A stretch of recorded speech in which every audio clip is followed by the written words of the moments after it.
Queridos, nesse mês, nós reservamos, desde o nosso planejamento, no ano passado, juntamente com o pastor Rubinho e a sua equipe, para falarmos sobre alguns aspectos da Reforma Protestante, porque nesse mês nós comemoramos aniversário da Reforma. Esse ano, nós estamos comemorando 503 anos da Reforma.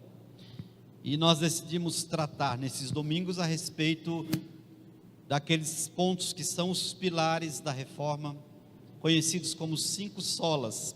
Na verdade são 3 solas, 1 solus e 1 soli, porque essas palavras, esses termos, vêm do latim e significam somente. Mas como a estrutura do latim é um pouco diferente, essa palavra vai combinada com aquilo que vem depois, né? No seminário nós estudamos grego e hebraico, e eu achava já um pouco complicado. Depois fui estudar letras e vi que latim é mais complicado ainda. Então, por que sola, solus e soli, né? A palavra sola, somente. Então nós temos sola fide, que é só a fé; sola escritura, que já foi falado aqui domingo passado; solus Christus, solus porque Cristo é palavra masculina; sola gratia, só a graça; e soli deo glória, soli porque por conta da preposição glória, somente a Deus. Então, na verdade, quando você ouvir dos 5 solas, você vai falar, não, na verdade são 3 solas, 1 solus e 1 soli. E aí você já vai estar aprendendo também um pouco de latim. Então, no dia 31 de outubro de 1517, Martinho Lutero, depois de ter sido impactado por um texto bíblico que está lá em Hebreus capítulo 10, versos 3 e 8, 38, que vai dizer assim: o justo viverá pela fé. Essa palavra entrou no seu coração como se fosse uma dinamite e implodiu tudo aquilo que ele trazia como conhecimento e como verdade. Porque ele começou a comparar aquilo que a palavra de Deus estava dizendo com aquilo que a igreja estava praticando, e ele viu que havia uma diferença muito grande. Ele percebeu que a tradição imposta pela liderança da igreja romana estava querendo se sobrepujar à verdade da palavra de Deus, e toda vez que isso acontece, não dá certo.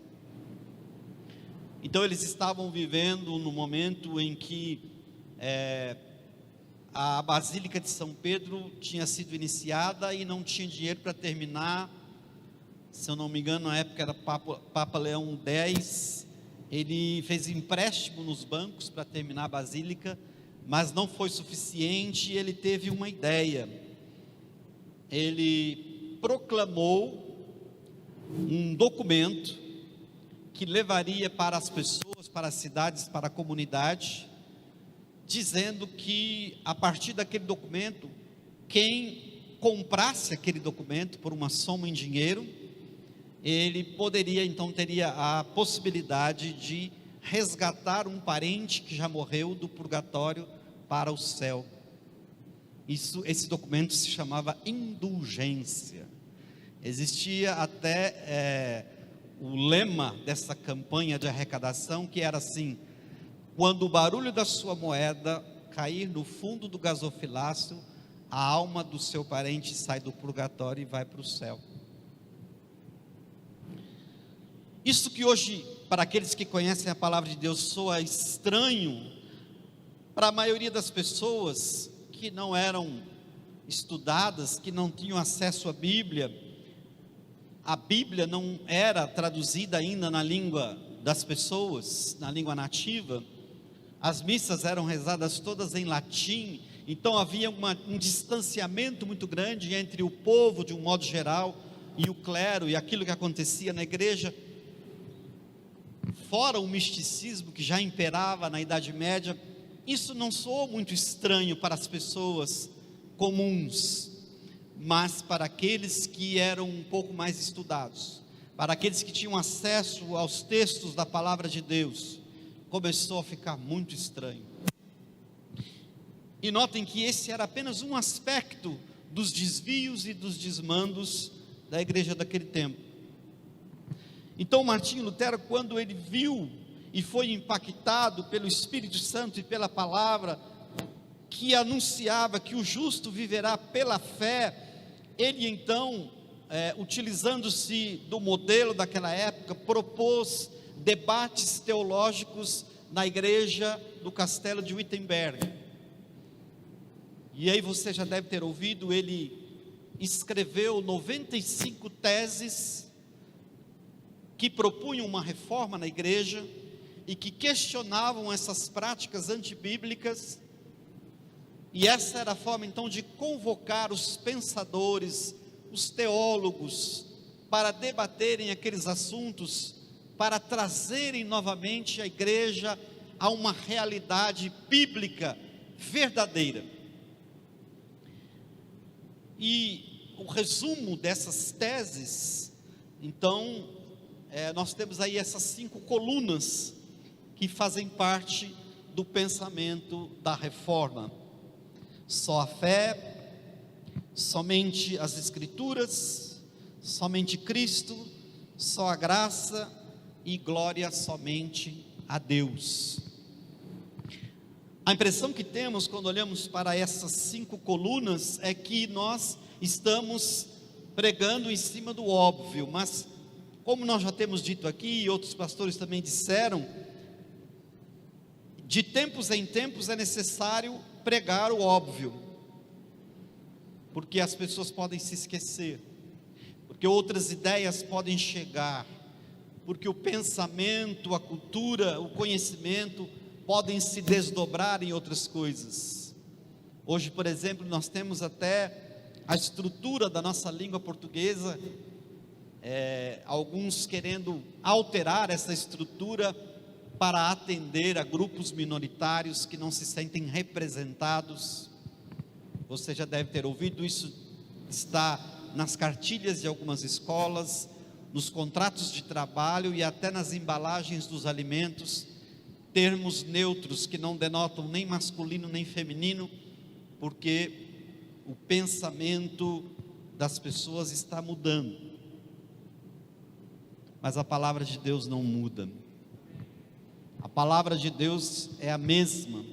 O que ele disse há 1000 anos atrás continua valendo. A palavra de Deus não tem prazo de validade, como todas as outras coisas podem ter.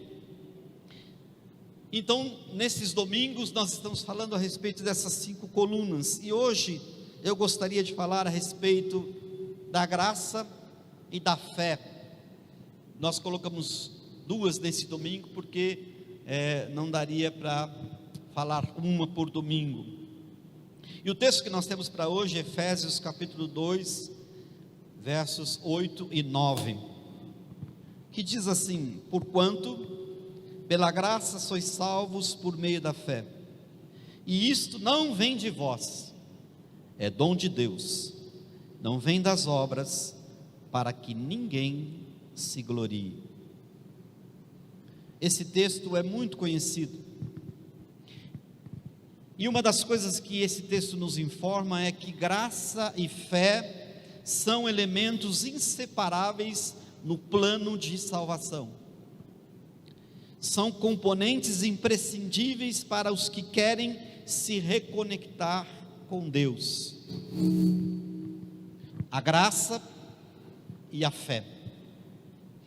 E pensando sobre esse texto e pensando sobre graça e fé,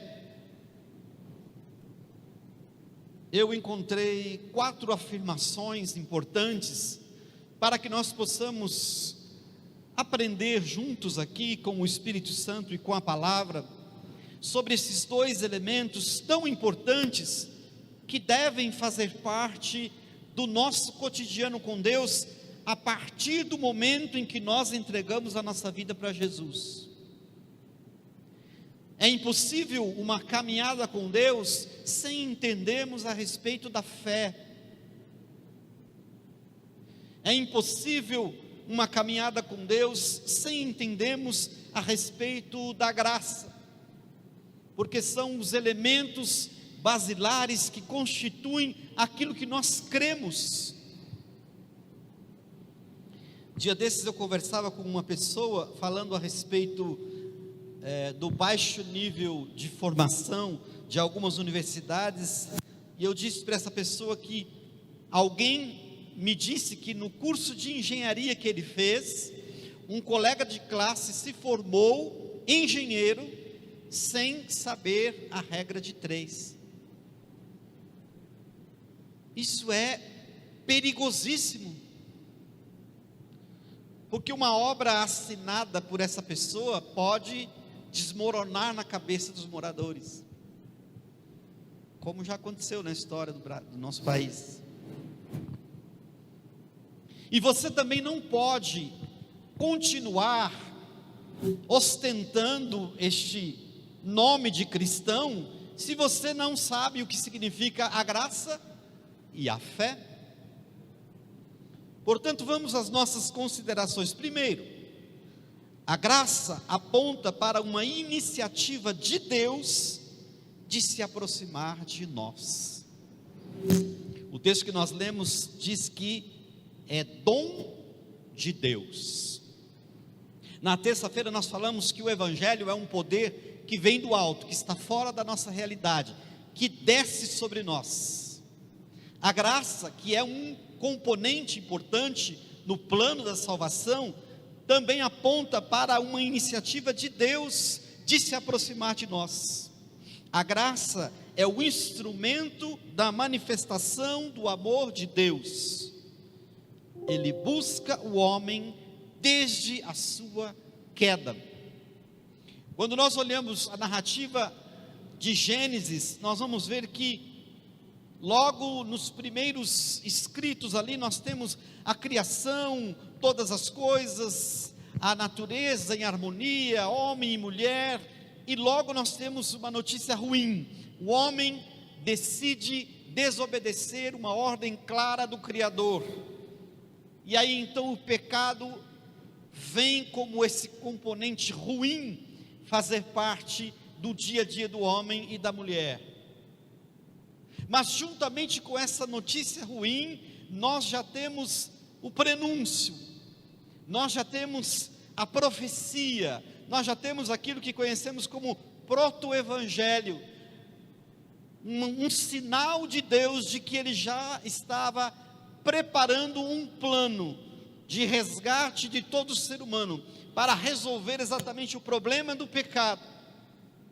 Jesus Cristo já estava ali sendo profetizado, e seria aquele que ofereceria a sua vida em nosso lugar, para que nós pudéssemos ser reconectados com Deus. Gênesis capítulo 3, verso 15, vai falar a respeito disso. Deus já começa ali a profetizar que haveria alguém, descendente da mulher, não do homem, mas da mulher, obra do Espírito Santo, que esmagaria a cabeça da serpente, de uma vez por todas, e traria então uma porta, um caminho, um acesso a Deus, por Jesus Cristo, pelo seu sacrifício, pelo seu sangue. Notem então que na história da revelação de Deus, desde que a Bíblia começa a falar que o primeiro casal pecou e se distanciou de Deus, Deus já toma a iniciativa de se aproximar de cada um de nós. E quando nós vamos acompanhando a narrativa do Antigo Testamento, do Novo Testamento, através dos patriarcas, da formação do povo de Israel, das promessas de Deus, de toda aquela simbologia do tabernáculo, da fuga do Egito, de Canaã, da conquista da terra, do levantamento da tribo de Levi para serem os sacerdotes, depois passando pelos juízes, pelos profetas que falaram a respeito de Deus, alguns com riqueza de detalhes, como Isaías, por exemplo, que profetizou 700 anos antes de Cristo, dizendo de detalhes a respeito de quem seria o Cristo, de como seria a salvação, como seria o seu sacrifício. nós vamos percebendo que na verdade a narrativa bíblica, toda ela é um documento, um tratado, uma carta de amor à humanidade, sinalizando que Deus, pela sua graça, estava apontando que Ele toma a iniciativa de se aproximar de cada um de nós. Efésios capítulo 1, verso 7, nós temos o seguinte: nele temos a redenção por meio do seu sangue, o perdão dos pecados, de acordo com as riquezas da graça de Deus. A graça de Deus, então, é este componente maravilhoso que faz parte da manifestação do amor de Deus e que mostra que, na verdade, Ele sempre esteve à sua procura. Você que está aqui e que já entregou a sua vida a Jesus, você que está ouvindo esta pregação, aonde quer que você esteja, que já é salvo em Cristo Jesus, vai começar a perceber que Deus esteve sempre à sua procura. A Bíblia diz: eis que estou à porta e bato, se alguém ouvir a minha voz e abrir a sua porta, eu entrarei, cearei com ele e ele comigo. A Bíblia diz que Jesus, a respeito de Jesus, ele veio para o que era seu, mas os seus não o receberam, mas a todos quantos o receberam, deu-lhes o poder de serem feitos filhos de Deus. Portanto, se você está aqui nesta manhã, ou está acompanhando essa transmissão, e você ainda não entregou a sua vida a Jesus, não se reconectou com Deus, ainda não obedece a palavra, não se uniu a uma igreja, não recebeu o Espírito Santo, eis esta grande oportunidade. Este Deus, que na história da humanidade e em toda a sua história particular, esteve o tempo todo te atraindo, te cercando, oferecendo o convite da salvação pela graça, toma hoje novamente a iniciativa de chegar até você e dizer assim para você, com essas mesmas palavras: eis que estou à porta e bato, se você abrir a sua porta, eu entrarei, estarei com você, cearei com você e você comigo. A graça aponta para a iniciativa de Deus. Isso não poderia vir de homem nenhum, isso não poderia vir de qualquer instituição, é prerrogativa de Deus, desde a história da humanidade. E é muito bom nós sabermos que nós temos um Deus que nos ama a tal ponto de, através da sua graça, tomar a iniciativa, dar o primeiro passo, caminhar na nossa direção e oferecer o seu próprio Filho para morrer em nosso lugar e nos libertar da prisão do pecado. Isso é graça. A segunda consideração que nós temos aqui é a respeito da fé. A fé aponta para um pré-requisito aos que se aproximam de Deus. Percebam que o movimento para a salvação é um movimento dinâmico, que exige também algo a respeito da nossa postura. Se a graça é uma iniciativa de Deus de se aproximar de nós, a fé aponta para um pré-requisito para nós que desejamos nos aproximar de Deus. O texto que nós lemos diz: sois salvos por meio da fé.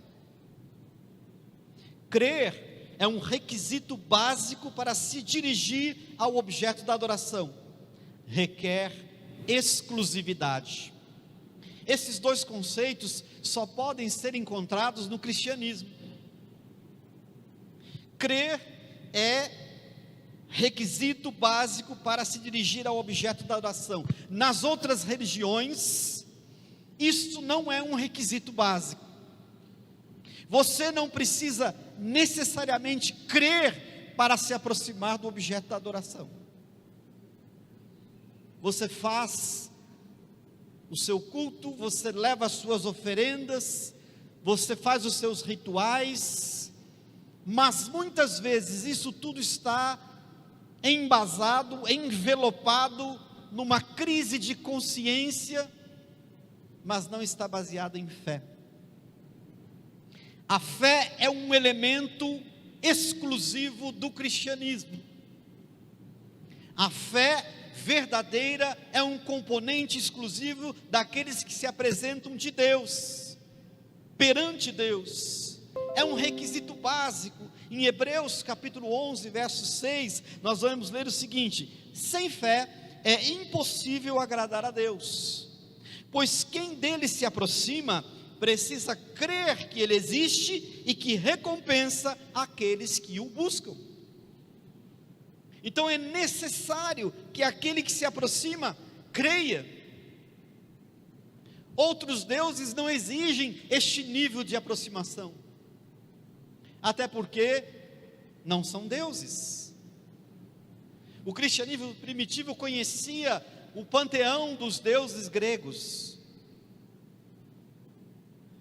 que eram alguns deuses, outros semideuses, que lutavam entre si, que disputavam entre eles a atenção do ser humano, de maneira que a impressão que nós temos é que era uma adoração reversa.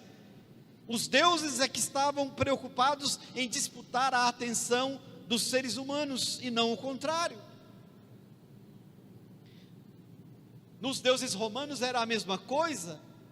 Havia até alguns equivalentes com nomes distintos, mas eram os mesmos deuses.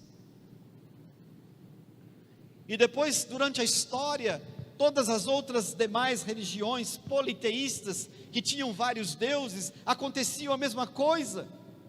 Aquele que se aproximava dos deuses, não se requeria dele fé, no sentido exato da palavra, até porque em algumas religiões existem milhões de deuses. Existem os deuses familiares, os deuses pessoais, os deuses de certas causas determinadas. Então, como é que se pode exigir fé se não existe exclusividade? Eu posso escolher o Deus que eu quero, eu posso adorar hoje um Deus e amanhã outro, eu posso escolher um Deus que eu nem conheço, eu posso criar um Deus da minha própria imaginação, e tudo isso não tem nada a ver com fé. Mas fé é um componente exclusivo do cristianismo, porque Hebreus está dizendo, da parte do próprio Deus, que sem fé é impossível agradar a Deus, pois quem dele se aproxima precisa necessariamente crer que ele existe, porque senão não faz sentido. E este é o diferencial que deve fazer parte necessariamente do processo de transição de qualquer outra crença para o cristianismo.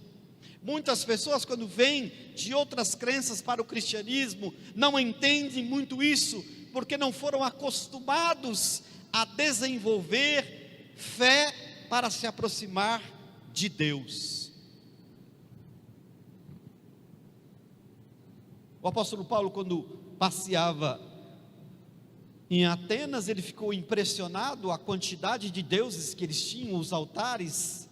E era tanto Deus que tinha até um altar dedicado ao Deus desconhecido, como se no desespero humano para encontrar algo para adorar, eles fizessem um altar dizendo assim: se a gente esqueceu de alguém, esse aqui é para você, tá bom?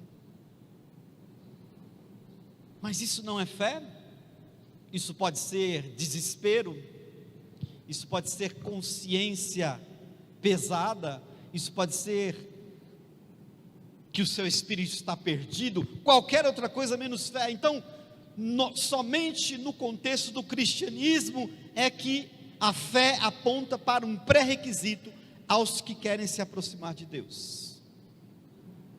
Sois salvos por meio da fé. E o segundo elemento aqui é que essa fé, no contexto do cristianismo, requer exclusividade. Você não pode dizer que crê em Deus e querer crer em outras coisas ou em outros deuses concomitantemente. A palavra de Deus declara: ninguém pode servir a dois senhores, porque ou há de servir a um e aborrecer ao outro, ou o contrário. Não podeis servir a Deus e a Mamon, Jesus Cristo disse. Então a fé, no contexto cristão, ela exige exclusividade. Você precisa direcionar a sua fé somente em Deus, porque sem fé é impossível agradar a Deus. Nós não podemos viver uma situação de sincretismo, como é muito comum nas culturas no Brasil, de acreditar em várias coisas, de lançar mão de várias crenças, para de alguma forma se sentir amparado. Como diz as palavras do poeta, descrevendo, talvez não o que ele cria, mas a situação em si: pelo sim, pelo não, uma reza para Deus e uma vela para o cão. As pessoas acreditam em tudo e ao mesmo tempo não acreditam em nada. Por isso, a fé é importante, e isso fazia todo sentido no tempo da reforma, e faz sentido ainda hoje, porque naquele tempo a fé estava sendo direcionada e canalizada para outras fontes e outros valores, que não a palavra de Deus, que não no nome poderoso e precioso de Jesus Cristo. Por isso a fé aponta para esse pré-requisito: é necessário que aquele que se aproxima de Deus creia que Ele existe. Isso também pode soar um tanto quanto óbvio para nós, mas pasmem, em pesquisas nos Estados Unidos, o resultado de um dos pontos da pesquisa foi tão impressionante, que eles encontraram dentro das igrejas pessoas que se dizem cristãs, que não acreditavam, por exemplo, no inferno,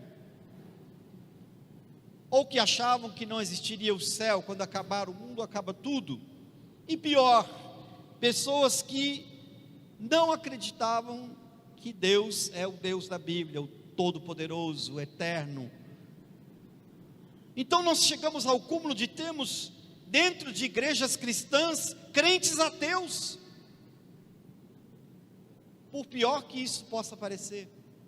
Por isso é importante falarmos a respeito da fé, estudarmos a respeito da fé, compreendermos este elemento importante. Você precisa saber que você é salvo por meio da fé, e é necessário que todo aquele que se aproxima de Deus creia que Ele existe. Então percebam que no tópico anterior nós falamos que a graça é aquilo que mostra que Deus toma a iniciativa de se aproximar de nós, e agora a Bíblia nos informa que também a fé é aquilo que nos mostra que nós também temos a nossa parcela de aproximação de Deus. É necessário que aquilo que se aproxima dEle, creia que Ele existe. Então quando alguém diz sim para Jesus, responde sim à mensagem do Evangelho, começa então uma caminhada de encontro. Deus, através de Jesus, pelo Espírito, corre ao nosso encontro de braços abertos, pela graça, e você, pela fé, abrindo seu coração, se aproxima dEle. E quando esse encontro acontece, do Espírito Santo de Deus com você, do divino com o humano, do finito com o infinito, do céu com a terra, do homem com Deus, a vida então é transformada em todas as suas implicações, e a graça e a fé então se fundem e transformam a pessoa numa nova criatura na presença de Deus.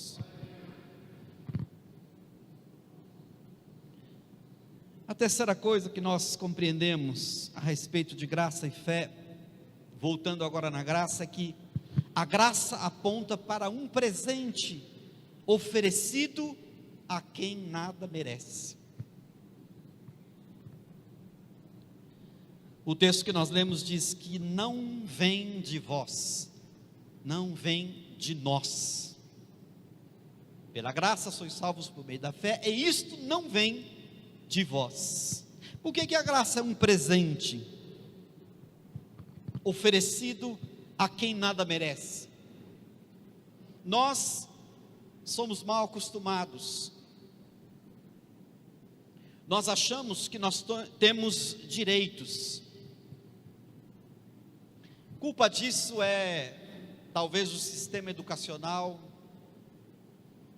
Culpa disso talvez seja o pensamento ocidental. Talvez algumas escolas das terapias. Mas nós achamos que temos direitos. E o problema é que paramos por aí. Nós achamos que temos direitos, mas não sabemos e não consideramos que nós temos deveres. E muitas vezes esquecemos os deveres e batalhamos pelos direitos. No que diz respeito à salvação e à graça, mais especificamente, é um presente que Deus, na sua infinita misericórdia, decide dar a todas as pessoas, sem que nenhuma delas tenha qualquer merecimento. A graça é um favor, e favor não encontra qualquer merecimento naquele que a recebe. Em sua soberania, Deus nos presenteou com a salvação. Sabe o que nós merecíamos, na verdade? Queimar no fogo do inferno. Essa que é a verdade. Jesus Cristo nos transportou das trevas para a sua maravilhosa luz. A Bíblia diz que não há um justo sequer. Todos nós andávamos desgarrados como ovelhas que não tem pastor. Cada um seguia o curso do seu coração. E Deus olhou esta situação e decidiu nos amar. E pela sua graça Ele nos dá então este presente, que é a salvação em Jesus Cristo. E não há nada que o homem possa fazer para que encontre nele algum merecimento no processo da salvação. Romanos capítulo 3, verso 24 diz assim: sendo justificados gratuitamente pela sua graça, pela redenção que há em Cristo Jesus. Quando ele fala gratuitamente pela sua graça, aqui não é apenas uma redundância, não, porque existe uma diferença significativa entre aquilo que é gratuito e aquilo que é graça de Deus. A graça de Deus, ela tem esse aspecto de ser de graça, mas ela sai de graça para você, porque custou o Filho unigênito, custou o sacrifício da cruz, custou o sangue do Calvário, custou a tortura de um homem. O pecado que estava sobre nós, a culpa que era nossa, recaiu sobre Jesus, porque sem derramamento de sangue não há remissão de pecados. Então, quando Paulo fala que essa justificação que veio sobre nós, Jesus pelo seu sacrifício pode declarar justo todo aquele que recebe esse sacrifício, é gratuitamente pela sua graça, ou seja, essa manifestação de amor chega até nós sem nos custar nada, mas custou muito para o próprio Deus. É graça, mas não saiu de graça. E é importante entendermos isso, porque nós, muitas vezes, não damos valor àquilo que é de graça. Na nossa experiência na educação e na terapia, nós percebemos isso claramente. Na maioria das vezes, aquilo que é oferecido de graça não é valorizado por a pessoa que é presenteada. E no que diz respeito à graça de Deus, se não valorizarmos esta graça, poderemos cair em desgraça. Não é somente um trocadilho, é uma verdade. Muitas pessoas fazem pouco caso da graça, fazem pouco caso do Evangelho, fazem pouco caso da palavra de Deus, do Espírito Santo, de uma vida com Deus, e levam aquilo de forma relaxada, não se preocupam, não se santificam, não estudam, não se informam, não se envolvem, não se submetem, não ajudam, são passivos, como se tivessem recebido alguma coisa por merecimento. Se nós tivéssemos consciência todos os dias do preço da graça, a graça que nos resgatou, que curou, que nos salvou, que nos dá a possibilidade da vida eterna, da vida com Deus, nós iríamos rever a nossa conduta cristã em todos os nossos argumentos, e seríamos cristãos melhores. A graça aponta para um presente oferecido para mim e para você, que nada merecemos. Isso nos leva à quarta consideração, agora novamente sobre a fé.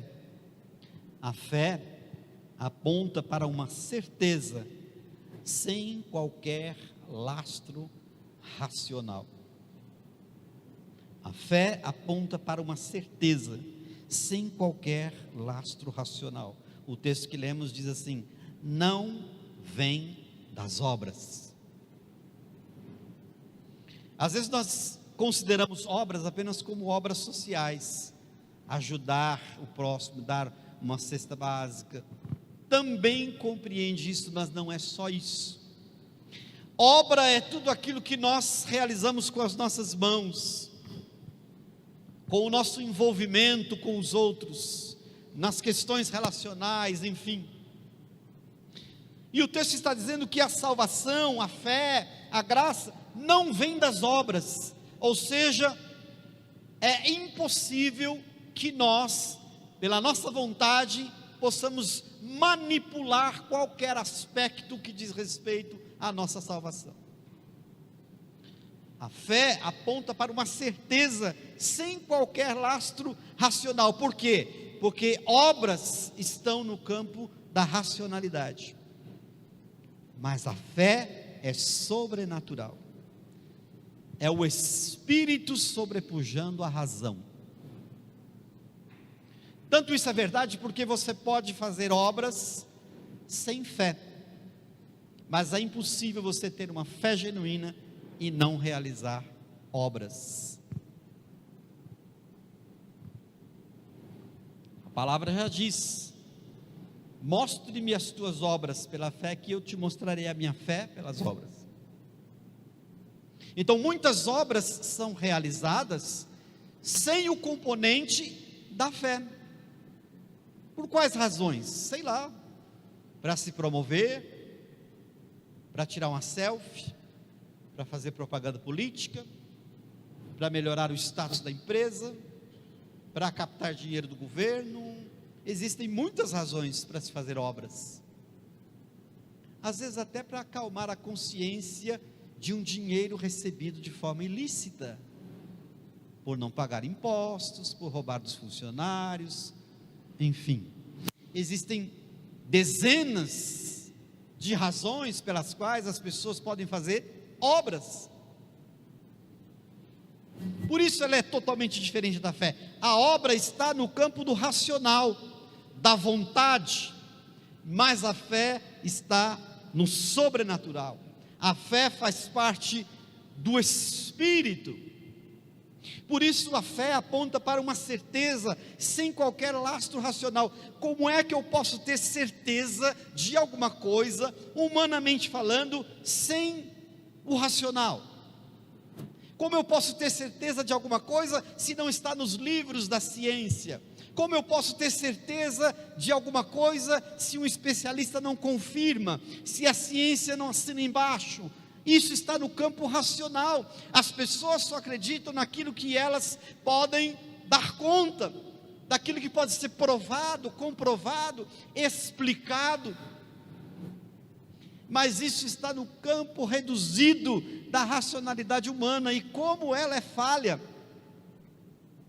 Os que estão na mesma faixa etária minha aqui, 50 e poucos anos, devem se lembrar que você aprendeu na escola que o átomo era a menor partícula da matéria, não é verdade?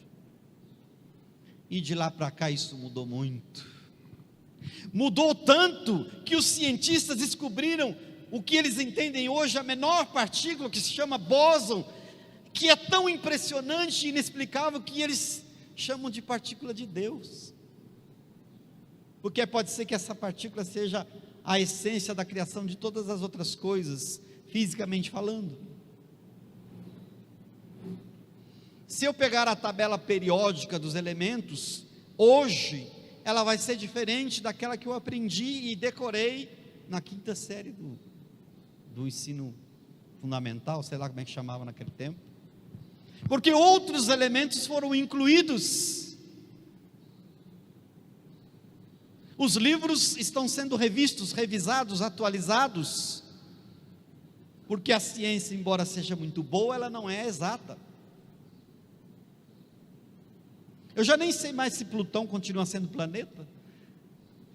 No meu tempo era, depois disseram que não era mais, agora parece que recentemente estão dizendo que é. Mas se você pegar os componentes, os elementos, os princípios da palavra de Deus, que Deus ensinou há 4.500 anos para aqueles homens daquele tempo, e fazer um Ctrl+C, Ctrl+V hoje, eles são os mesmos. A palavra de Deus não muda, a Bíblia não precisa ser revisada, nem atualizada, porque ela é a mesma, ela não muda, porque as obras dos homens estão no campo do racional, mas a fé é sobrenatural. E você precisa ter esse entendimento, para saber que todas as vezes que a ciência estiver em rota de colisão com a fé, você precisa ficar com a fé. Nós dissemos na terça-feira que o Evangelho vem de Deus, em quem não há nem sombra de variação, ele não muda. Por isso a fé aponta para uma certeza.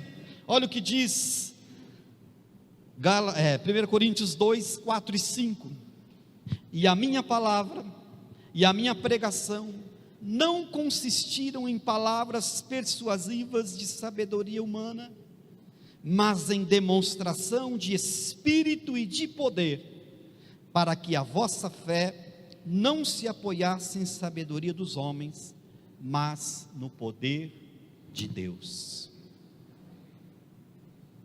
Paulo viveu isso pessoalmente.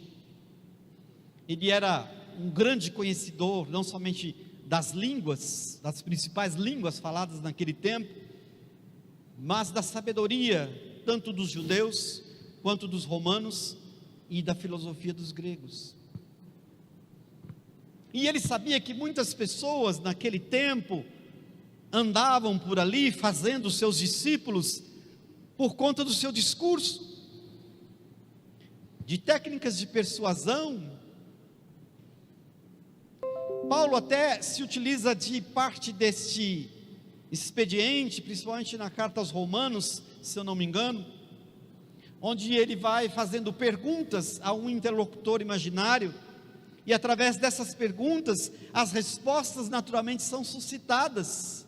Isto é uma técnica de aprendizado, chama-se diatribe, que ele aprendeu com os gregos. Mas ele sabia que ao apresentar a palavra, o evangelho glorioso de Jesus, ele não poderia lançar mão unicamente de conhecimento humano. Ele diz: a minha pregação não consistia em palavras persuasivas de sabedoria humana, mas em demonstração de espírito e no poder. Para quê? Para que a vossa fé não se apoiasse em sabedoria dos homens, mas no poder de Deus. Na verdade, Paulo está fazendo aqui, já como tinha feito João Batista: eu sou apenas um instrumento de pregação. João Batista dizia mais, né? Ele se despersonalizou. Ele diz: eu não sou uma pessoa, eu sou uma coisa. Quem que você é? Eu sou uma voz que clama no deserto. A preocupação em projetar aquele que realmente é importante, Jesus Cristo, na vida de João Batista era tanto, que ele não se considerava nenhuma pessoa. Ele diz: eu sou uma voz que clama no deserto. Mas aquele que vem após mim, esse sim é alguém. Esse é tão importante que eu não sou digno nem de desatar as correias das suas sandálias. E depois, quando foram dizer que os discípulos de Jesus eram maiores do que os dele, ele diz assim: é isso mesmo que tem que acontecer, convém que ele cresça e que eu diminua. Paulo está dizendo a mesma coisa. As pessoas o conheciam, sabiam que ele tinha preparo, que ele tinha conhecimento, que ele tinha cultura, que ele era poliglota, enfim, mas ele diz assim: isso tudo que é a minha bagagem cultural não é o mais importante. Eu apresento o evangelho a vocês não com palavras de sabedoria humana, mas em demonstração de poder no Espírito. E qual é a maior demonstração de poder no Espírito? Quando alguém se encontra com Deus por Jesus Cristo e entrega o seu coração, a sua alma em subserviência à palavra, em retidão, em santidade, e volta para a casa do Pai. Esta é a maior demonstração de poder que o Evangelho pode oferecer. Mais do que curar um cego, um aleijado, é transformar um coração endurecido e uma mente petrificada pelo racional, pela sabedoria humana, que luta constantemente contra as coisas que são espirituais, porque a fé aponta para uma certeza, mas essa certeza não tem qualquer ligação racional. Hebreus vai dizer que a fé é a certeza das coisas que se esperam e a convicção dos fatos que não se veem. Parece uma contradição. Como é que eu posso ter certeza daquilo que ainda não aconteceu? Como é que eu posso ter certeza daquilo que eu não vejo? Isso é contrário àquilo que nós somos doutrinados a pensar. Mas a fé é exatamente isso. Ela vem para implodir os nossos conceitos e preconceitos e introjetar os novos valores do reino de Deus na nossa mente. Porque se você continuar pensando como racional, você não vai conseguir experimentar o sobrenatural. A fé aponta para uma certeza, sem qualquer lastro racional. Para concluir, nós poderíamos dizer que fé e graça não se dissociam. Elas andam juntas no plano de Deus. Porque por elas nós temos a salvação em Jesus Cristo. Você precisa, por fé, aproximar-se de Deus que se aproximou de você pela graça. E quando acontecer esse encontro, tenha certeza que você jamais será o mesmo. Deus te abençoe em nome de Jesus.